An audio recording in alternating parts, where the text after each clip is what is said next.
Students, पिछली video में हमने एलिमेंट्स के सिंबल पढ़े थे। आई होप आपको वो याद हो गए होंगे। जब आपने सिंबल्स को लर्न किया होगा तो कुछ तो आपको बहुत इजी लगे होंगे और कुछ आपको लगा होगा कि ये तो थोड़े से डिफरेंट है।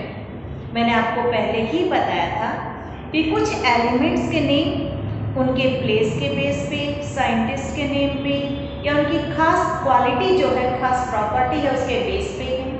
कुछ एलिमेंट्स के नेम ग्रीक या लैटिन लैंग्वेज से लिए गए हैं, वो थोड़े से डिफरेंट हो सकते हैं और वो थोड़ा सा मैं डिस्कस करना चाहूँगी कि कौन से एलिमेंट्स हैं जो आपको याद करने में मुश्किल आई होगी।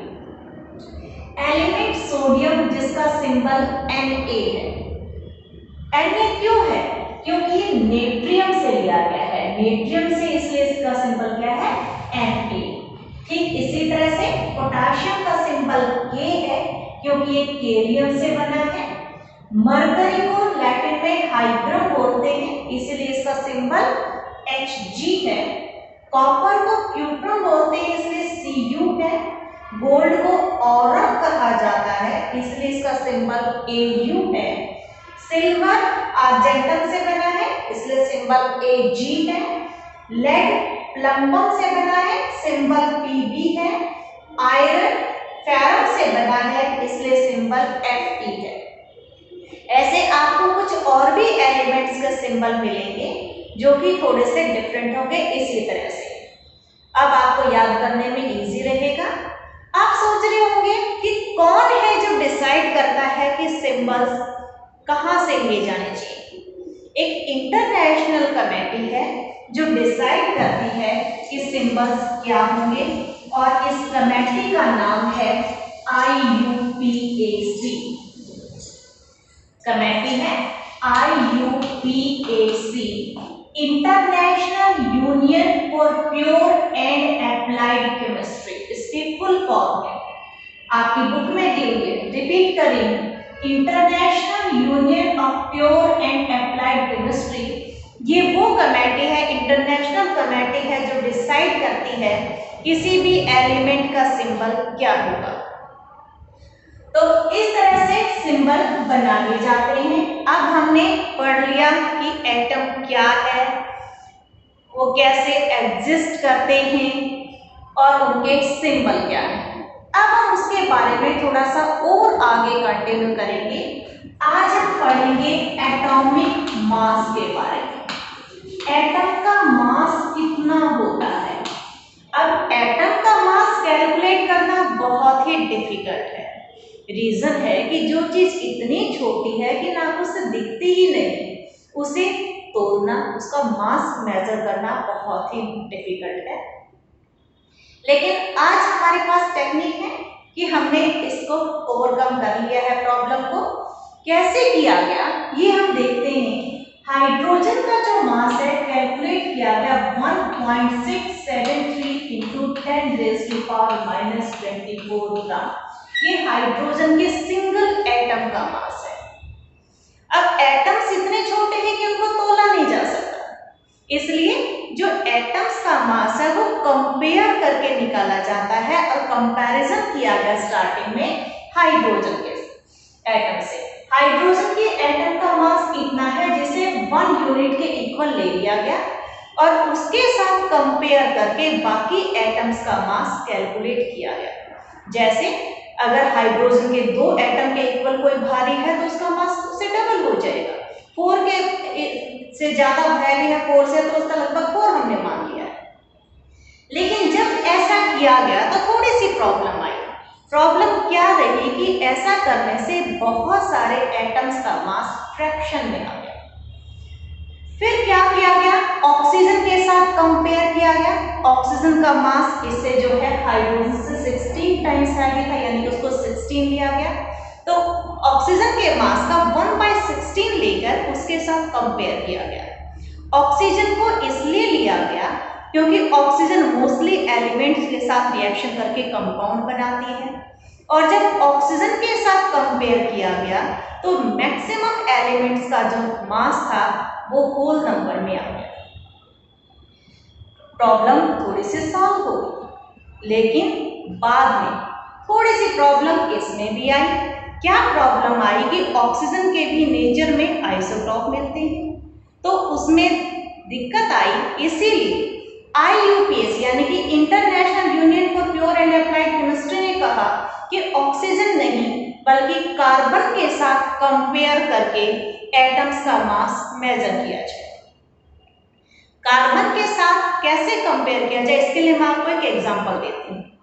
मान लीजिए एक फ्रूट सेलर है और उसे फ्रूट सेल करने हैं, लेकिन वो घर से उसको तोड़ने के लिए कुछ भी उसके पास मास नहीं है।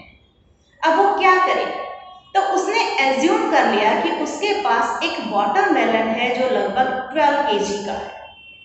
उसने उसके 12 पीसेस कर लिए और कहा कि जो उसका सिंगल पीस है वो 1 kg को रिप्रेजेंट कर रहा है। अब बाकी के फ्रूट्स उसने जो सेल किए पूरे दिन में उसके हिसाब से किए। एक तरफ तराजू में उसका एक पीस रखा वाटरमेलन का जो कि 1/12 पार्ट था, और दूसरी तरफ जो फ्रूट्स उसको तोले, अगर किसी को 2 किलो चाहिए तो 2 पीस रख दिए। तो वाटरमेलन के 1/12 किसको रिप्रेजेंट कर रहा है, 1 kg को। तो ये जो मास आया, क्या वो मास एक्चुअल है? हो सकता है कोई पीस 1 kg से थोड़ा कम हो सकता है कोई थोड़ा सा ज्यादा हो, लेकिन एक आइडिया तो मिला ना कि लगभग 1 kg है। तो ये जो मास है ये एक्चुअल नहीं था, ये मास कैसा था, रिलेटिव मास। पूरे दिन फ्रूट सेलर ने जो फ्रूट बेचे वो रिलेटिव मास से बेचे, और वो मास क्या था, फ्रूट मास यूनिट हम कह सकते हैं। रिलेटिव मास था, उसमें उसने बेचे। तो इसी तरह से एटम्स जिनको हम तोड़ नहीं सकते, जिनका एक्चुअल मास हमें नहीं पता, उन्हें भी ऐसे ही कंपेयर करके उनका मास कैलकुलेट किया जाता है। और कंपैरिजन किससे करते हैं, कार्बन से। अब कार्बन के तो 2 आइसोटॉप होते हैं, कार्बन 12 एंड कार्बन 14। तो कार्बन 12 जो आइसोटॉप है उसके साथ कंपेयर करके बाकी एटम्स का मास कैलकुलेट किया गया। और ये मास अब कैसा है, एक्चुअल है या रिलेटिव मास है, ये रिलेटिव मास है, और इसे हम कहते हैं एटॉमिक मास यूनिट में इसे एक्सप्रेस किया जाता है।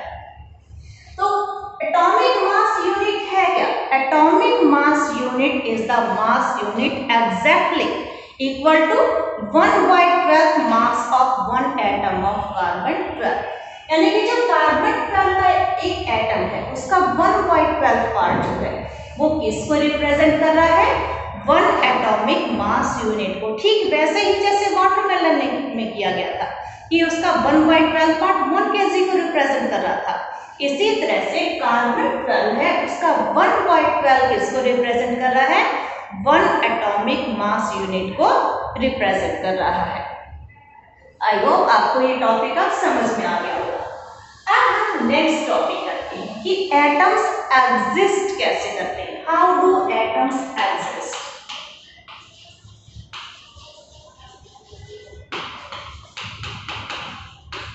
ये थोड़ा सा हमने पहले भी पढ़ा था, थोड़ा सा इसका आइडिया लिया था। एटम्स नेचर में एग्जिस्ट करते हैं फ्री स्टेट में और कंबाइंड स्टेट में। हाँ, कुछ कंपाउंड्स में ये आयंस के फॉर्म में भी हो सकते हैं, जैसे नोबल गैसेस हैं उसमें मोनो एटॉमिक फॉर्म में एग्जिस्ट कर जाते हैं, लेकिन मोस्टली नॉन मेटल्स में डायटोमिक ट्राइएटोमिक हो सकते हैं। अब इसको थोड़ा सा और डिटेल में पढ़ते हैं। अब एटम्स जो हैं जब फ्रीली एग्जिस्ट नहीं कर पाते तो वो आपस में एक दूसरे के साथ जुड़ जाते हैं, उनके बीच में फोर्स ऑफ अट्रैक्शन डेवलप होती है, जिसकी वजह से एटम्स आपस में जुड़ जाते हैं, हमेशा साथ में रहते हैं। और जब एटम्स के बीच में फोर्स ऑफ अट्रैक्शन डेवलप हो जाती है, वो आपस में जुड़ जाते हैं, तो उसे हम कहते हैं मॉलिक्यूल। तो एटम्स मिलकर क्या बनाते हैं, मॉलिक्यूल। जैसे हमने ये बनाया, ये हाइड्रोजन का एक सिंगल एटम है, यहाँ ये हाइड्रोजन के सिंगल एटम को रिप्रेजेंट करता है। लेकिन जब हाइड्रोजन के 2 एटम आपस में जुड़ जाते हैं, मिल जाते हैं, तो बन गया H2। अब ये एटम नहीं है, ये क्या है, मॉलिक्यूल। तो एटम और मॉलिक्यूल में क्या फर्क है कि एटम सिंगल है, और ये मॉलिक्यूल कैसे बनते हैं? जब एटम्स आपस में कंबाइन करते हैं तो मॉलिक्यूल बन जाते हैं। अब हम इसी को थोड़ा सा और आगे कंटिन्यू करते हैं। अब मॉलिक्यूल जो है, किसी भी मॉलिक्यूल में एटम्स कैसे हैं, आज हम थोड़ा सा एटॉमिसिटी के बारे में पढ़ते हैं। ये एटॉमिसिटी क्या है? एटॉमिसिटी का मतलब number of atoms constituting a molecule is called atomicity. जैसे हीलियम है, नियोन है, आर्गन है, क्रिप्टॉन है, ज़ीनोन है, ये नोबल गैसेस हैं। ये सिंगल एटम ही एग्जिस्ट करते हैं, इनके मॉलिक्यूल भी क्या होंगे? सिंगल होंगे। तो ये हो गए मोनो एटॉमिक। ये मॉलिक्यूल के, इनको मॉलिक्यूल भी आप कह सकते हैं, क्योंकि मॉलिक्यूल किसी भी सब्सटेंस का वो सबसे छोटा पार्टिकल है जिसकी इंडिपेंडेंट एग्जिस्टेंस होती है। स्मॉलेस्ट पार्टिकल ऑफ एलिमेंट और ए compound which show independent existence is called a molecule. Molecule में उस सब्सटेंस की सारी प्रॉपर्टीज होती हैं। अब लेकिन अगर हाइड्रोजन को देखें तो हाइड्रोजन नेचर में H2 के फॉर्म में एग्जिस्ट करती है, नाइट्रोजन N2 के फॉर्म में एग्जिस्ट करती है, ऑक्सीजन O2 के फॉर्म में एग्जिस्ट करती है, क्लोरीन Cl2 के फॉर्म में एग्जिस्ट करती है।